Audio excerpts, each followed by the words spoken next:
Hey folks, my name is Kelli, the host for Back to Basics, another Back to Basics for another week. Today we're going to talk about one topic only, and that one topic is love. But love could be in single, in marriage, or in divorce. But let's get into the details of love in a divorce relationship, love in a relationship in general. And we don't talk about it enough. I think love is so important nowadays in life that it seems like a taboo topic because people, they just walk away whenever they talk about love. So let's talk about it today. And let's talk in detail, in basic terms. And let's invite this guest of mine. Her name is Kelli, and she's just an amazing person. I spoke with her a couple of weeks back on the pre-calls of the show. And now today, we're just chit-chatting and we're like friends. So Kelli, how are you? And thanks for coming on Back to Basics. I'm doing well. Thank you so much for having me. I am happy to be here. Thank you so much. You know, before we talk about the details of love and divorce and couples and singles and everything else that you work for, what does Back to Basic mean to you? It means keeping it simple. We tend to overcomplicate things, especially love. And we get into this chaos and confusion and all this mental anguish over things that really can be quite simple when we go back to the important foundational things. I totally agree. You know what? You said this very similar thing even on the website when I actually asked you to be on the show, and you said, simplify the complicated, don't make things harder than they have to be. And it's actually as simple as that, isn't it? We tend to complicate too many things in life about many different things. And I think this show is just great. And you and I are kind of on the same wavelength when we talk about simplicity and basic and fun all at the same time. Am I right? I agree. Life has never come at us faster than it is right now. I mean, the amount of information we get in a day, 100 years ago, they didn't get almost in a lifetime. So it's so easy to see how we can get overwhelmed and lose the simplicity and the basics. Yeah, absolutely. Absolutely. Thank you again, Kelli, for being on the show. And thanks for explaining all the basic items. So let's talk about for you before we get into the details of that, because I want people to understand that what do you do and what do you go throughout the day of your life. So can you explain who Kelli is and why Kelli is and how it triggered you to be the coach the way you are? Absolutely. Well, I knew really early on that I wanted to be in fitness, nutrition, and wellness. And I had a beautiful career, still do, where I'm able to help people be their best. I hate pain. I hate suffering, illness, injury, poverty, divorce. I mean, I just hate all those things. And I want people to wake up every day and be well. So the vehicles have changed throughout the years, meaning I've owned health clubs, I've managed corporate fitness centers, I am a writer, I speak, I consult, I edit, I've done network marketing, fitness boot camps, I've been on stages all over the world, all the major networks. So I get different opportunities every day to be able to share really good news, like on this podcast, which I'm so glad you brought to the world. And I thought I had it together. You know, things were going well. I was walking the talk, doing all the things that I would share with other people to do. And after 24 years of marriage, my husband came home and he said, my commitment to our marriage is zero. And it really blew my world up. And that was a major turning point for me that really made me question just about everything in my life and go on a journey of healing and discovering really what love is and making sure that I don't repeat some things from the past, and then I could become a better version of myself that wasn't going to remain bitter or angry because of the circumstances in my life. Sure. Yeah. So before we get into the details of your life, if that's okay with you, I have this one quote which I was going to say towards the end of the episode, but I wanted to ask you this line, if that's okay with you. And the line is, I love that. Our attitude towards life determines life's attitude towards us. What does that mean to you? Yeah, that is so true. So I consider gratitude to be a superpower. So that is my attitude every single day, that there's something to be grateful for, even in the hardest situations, even in the unexpected, even in the worst. There's always a lesson to be learned. We don't have to lose. And when you go throughout your day looking for things to be grateful for, it shifts the energy and the flow of good things coming to you and you putting good things out in the world. So that's one of the ways that I intentionally have a good attitude every single day, is to have an attitude of gratitude, and it can't help but come back to you.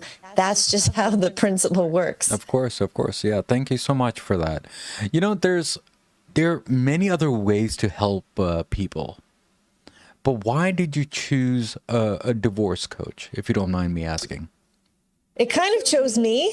I was very embarrassed of my divorce. I, again, was pretty predominant in my industry, very respected. I have children who were, going off to college.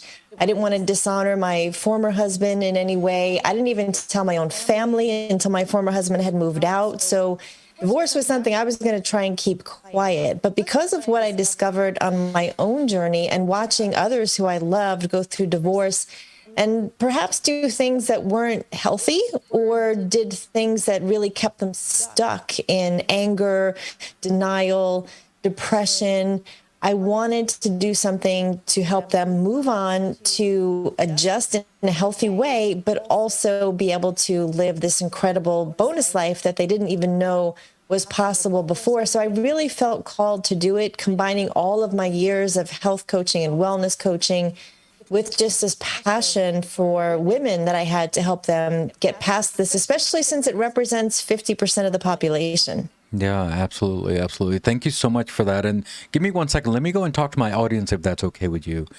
So guys, the thing is, divorce is a bad thing, of course. And people, they think that's more of a victimized topic, a victimized person. What she did is she made that victim situation into a weapon. And that weapon is what she's doing today. And it's just commendable the way people, they think. Now, I'm talking to you, meaning everyone, all the listeners. If you feel that you are in a bad shape, I'm not talking about divorce, I'm talking anything in general. Please do not think that there's no any other way. Make that as your weapon. Make that as your trigger. Make that as your power. Your superpower, as they say. Yeah, so Kelli, thank you again for that. Now the journey that you have gone through, what are the main things that you're trying to spread? And I think one of them is love. So can you explain what type of topics do you tell these guys that love conquers all, or love, fixes everything? Is that a true statement? Or is that a facade that, as we hear in the movies and the rom-coms that we look at and the music that we listen to? What are your thoughts on that?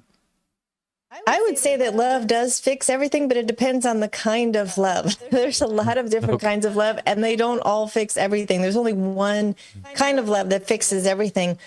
Everyone who has breath has one major need, and that's to be unconditionally loved. And that means to be loved for who you are, to be seen, for someone not to try and change you, fix you in any way, but just to be fully loved. And really that can't come from one other person, whether it's a spouse or a parent. We're all, flawed in some way, where we all fall short of loving someone completely unconditionally, because we're human, because we have flesh and emotions. Sure. And we're just not going to have all the patience and everything. So for me, it was my faith. So the love for me came from my faith. And I believe there's something bigger than me out there. If I was all there was, it would be pretty sad. If the limit of my brain and my body was all there was.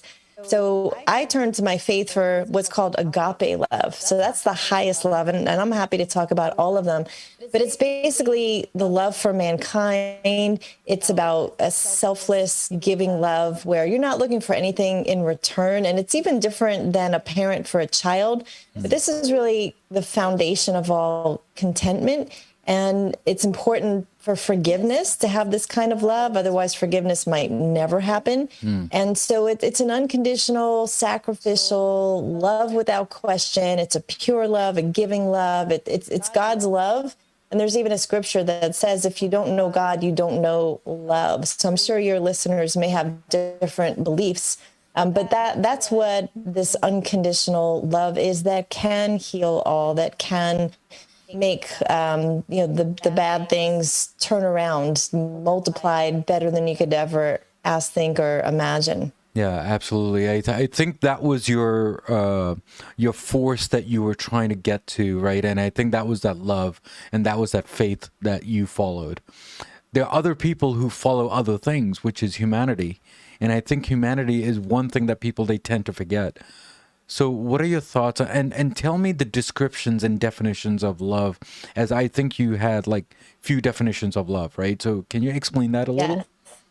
Yeah, I mean, for me, love is contending because we're going to fall short, but we can keep contending for the highest possible good in every situation until it's a present tense reality. So I go through life looking through the lens of, how can love win? What would be the best thing that could happen that I am possible of? Again, I'm going to miss it. I'm going to fall short. I may not know the best thing, but I'm going to try and do the best thing I can possibly do to make a situation better by making someone feel more love, so that when I leave them, and this is not about my ego, but they somehow feel more peace, more joy, they feel lighter, they feel hope-filled.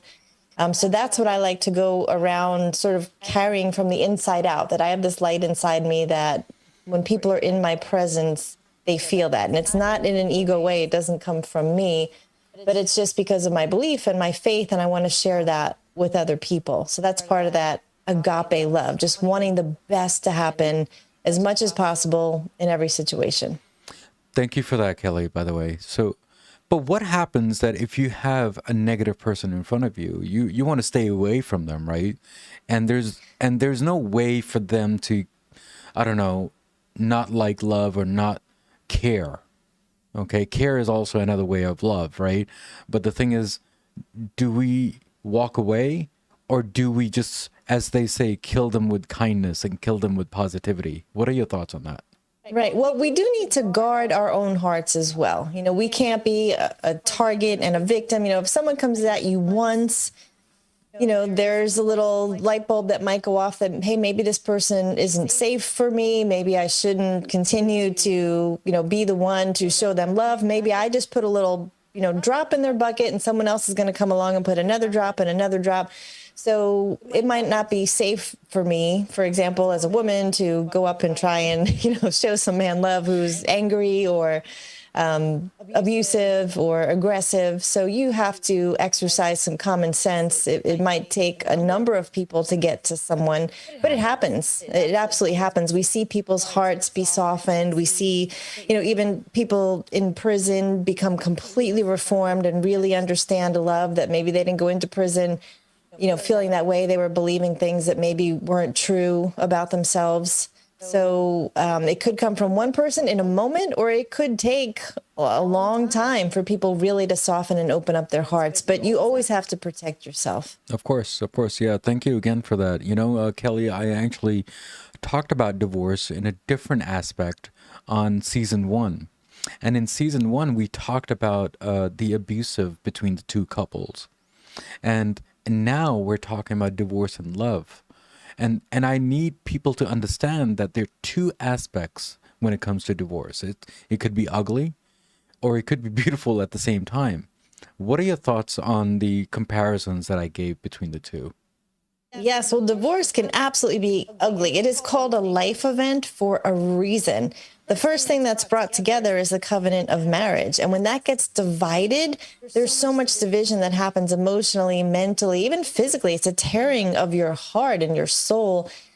So your friend group changes, you're probably changing houses, changing your kids' school, church. I mean, it is a terrible life event, and it is grief, just like a death. It's a death of a marriage. So we want people to go through the grief and come out on the other side, but you can come out on the other side even better. So some marriages, and it doesn't matter if the man asks or the women asks or what the circumstances were of the division of the marriage, but you can still have love on the other side, even if it's self-love, even if it's just loving yourself. What I'm finding is most women, I mostly work with women, but I I work with men also, they do want to be remarried. They would love to be in a loving relationship again. We just don't want them to repeat the same issues from the first marriage that weren't healthy. So whether it was addiction, enabling, abuse, perfectionism, control, I mean, there could have been number of things that went wrong in a marriage that they now take a healthier self. Because now, maybe you were 24 when you got married and now you're 54. You're a different person that's more mature.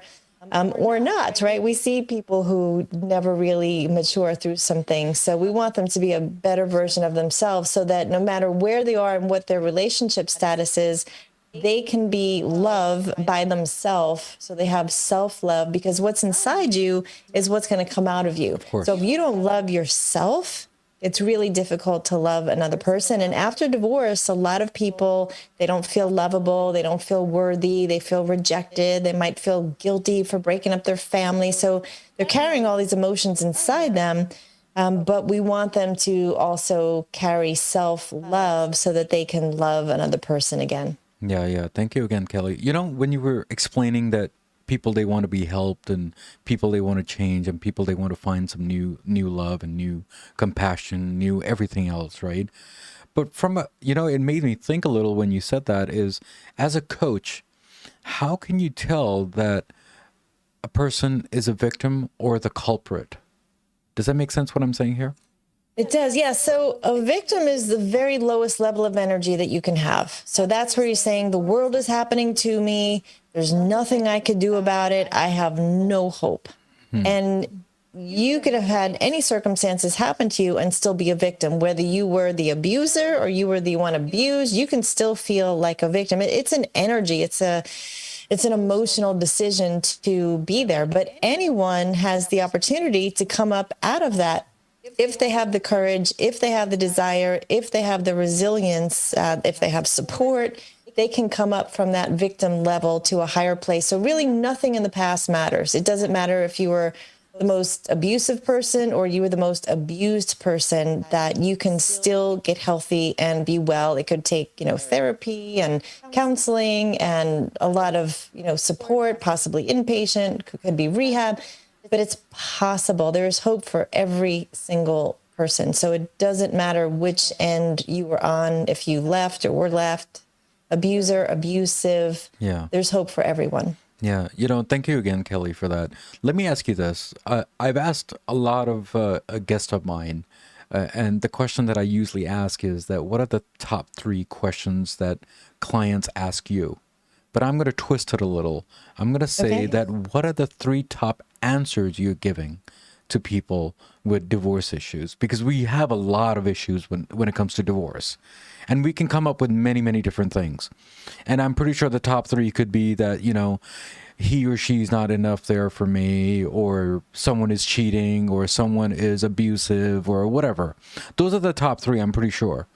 But what are the top 3 answers that you give your clients?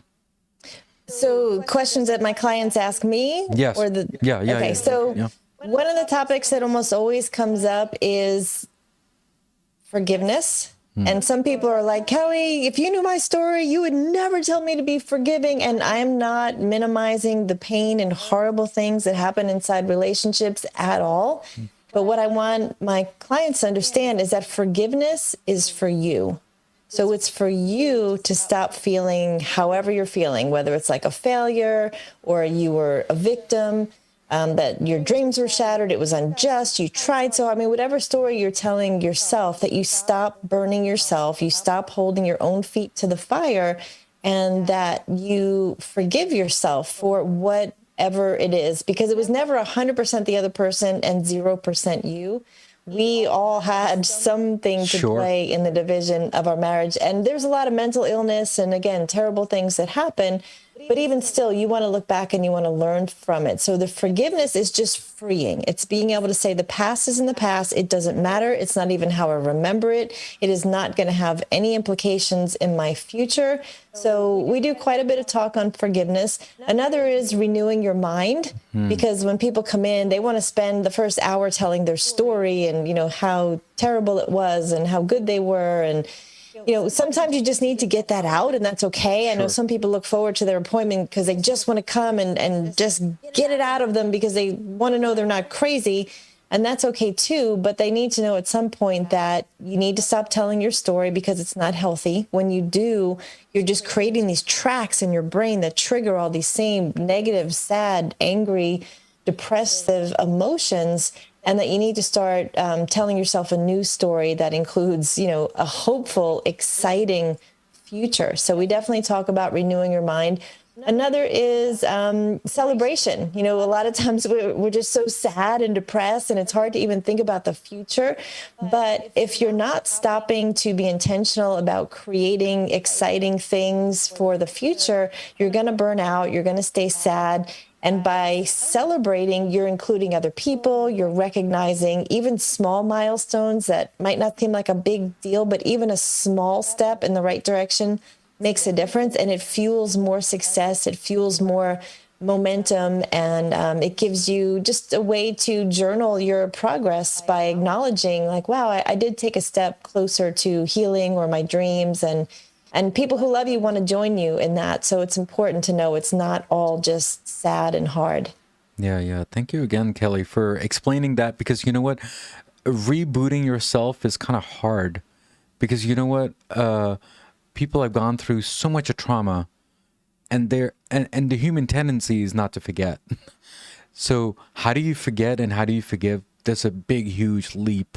And I don't know how you do it and how anyone can do it. It's very, very hard. What are, is there like a tidbit that you can share? Maybe one or two tidbits, or like a trick of how to forget? Yeah, well, one of the things I do is I have them talk about the future as if it's already happened. So imagine that, let's say today was April 15th, 2022, that today was April 15th, 2023. And we're best friends and we haven't seen each other in a year. And I want you to, just sit down and tell me about the last year of your life as if it's already happened. Yeah. And so let's say, for example, you're at a stage where you want to meet another person. You might say, oh, my goodness, wow, you're not going to believe this, but I actually met an incredible man. I am so excited. I have never felt more loved. We've been just having some great dates, and our kids really love each other, and our families seem to accept each other. And anyway, you can, go on and on and on. Or maybe you want to buy that house of your dreams or start that business. So when you start to talk as if it's already happened, your brain starts to believe it, your emotions start to believe it. And I recommend that they do that for about 5 minutes every day. Do it in the mirror, get more detailed every day. Have an accountability partner that even if you get on the phone for 10 minutes every morning and you each spend 5 minutes talking about your last year as if it's already happened, there is power to that. And it might seem silly and even hard because some people haven't even dreamed in so long. They're not even sure what they're doing or what they want. But this exercise kind of forces you to do that, and doesn't cost anything, and it could be fun and exciting, and really the thing to help you get over that tipping point when you can start to imagine an exciting future, and then you'll start to forget more about the past. Wow. Thank you so much, Kelli, for explaining that, because sometimes I want to give at least one or two tidbits to people, and then I want them to contact you with all the help that you can give. I mean, as much as help that you can. Thank you again for that. Is there a way that we can talk a little bit about your book, if that's okay with you? Absolutely. So I have 3 books, but my latest book is called Success Habits of Superachievers. It is a bestseller. And this book takes 80 people who are ordinary people, just like you and I, that something extraordinarily difficult happened to. And they decided that they were going to be resilient, that they were going to get back up and overcome this thing, but not just overcome it, really do something to make a difference in that area. So they took the pain, they turned it into purpose. And what I recommend people do when they get the book is read 1 chapter a day. It's just a couple of pages, but when you do, it will give you so much hope, because you'll go, wow, look at what they overcame. If they can do that, I can certainly have some hope to get through my day. And, some of the stories may really personally connect with the situation that people are in, and others will just really inspire them. And maybe it's for them to share with someone else. And if they go to my webpage, kellicalabrese.com, they can get a free electronic copy of that book there, or they can get it from me. I'm happy to sign copies, or they can go to Amazon and get it. Awesome, awesome. Thank you so much, Kelli, for explaining that. You know, there's a line that you have on your website. Can I just read it and you tell me what does that mean to you, if that's okay Sure. with you? Well, the line is, the life that awaits is better than you can ask, think, or imagine. What does that Yes. mean? What does that mean to you? Yeah, so we limit ourselves. 95% of what we do after the age of 35 is habitual. So we're not childlike. We stop dreaming. We put ourselves in this box and we get stuck doing this, 9 to 5 work life, and then, just kind of muddling along, limping along through life. And there is a whole life that is better than anything we could ask, think, or imagine, but we need to ask, think, or imagine it to start. And then it could be even better than that. So things could be multiplied to us. There could be joy we didn't imagine, returns we didn't imagine, friendships we didn't imagine. But you have to start somewhere imagining something, or you'll just stay stuck where you are.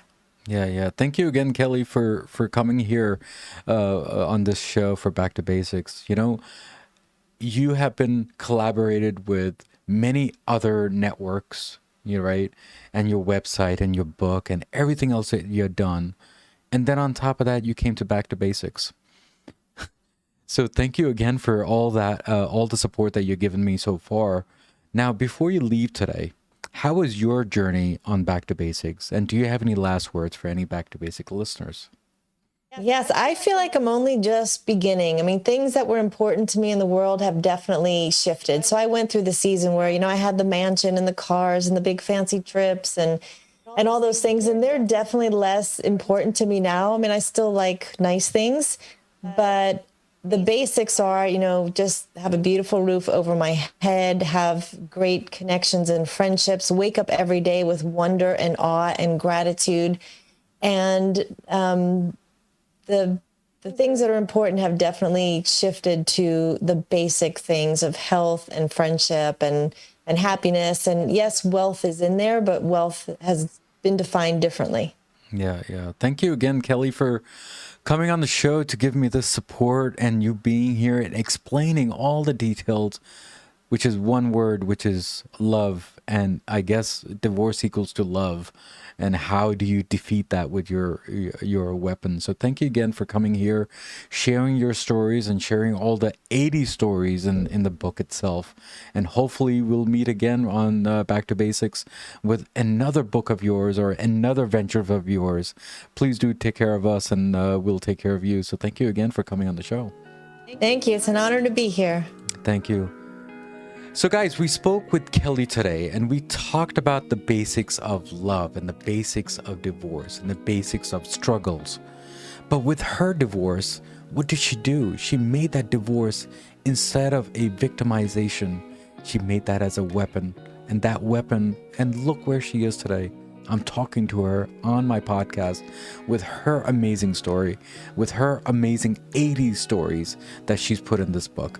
So guys, as usual, as always, I've already asked this quote of the day, but here's a quote of the day from Back to Basics. And the quote of the day is, our attitude towards life determines life's attitude towards us. And I asked her already, and she means, you know what, go over to the episode and just listen to it, or what she says. Now, as usual, as always, what do I always say at the end of the episode? Everything in life goes back to basics, and that's what we did today, guys. Guys, take care, God bless. Keep on commenting as much as you can on every episode possible, because your comment makes me up there or breaks me. And there are 3 things that this episode and every episode makes this possible, which is the content, the guest, and definitely the host. Guys, take care, God bless, and see you next week. Next week's episode on Back to Basics. Then, I know I always go on a lot of tangents and I talk too long. No, you're totally fine. You're totally fine. Okay. Yeah. I just want to say that, one of the foundations here is your belief in what you're doing every day. If you do good things and think the right things every day, you will become a better and better person. And this is core to, I just want to say, to all of psychology. I can't tell you how much psychology I had to study just to get this idea that it's your core belief system You know, this goes through with everything, placebos, faith healing, you name it. You can look at the core on what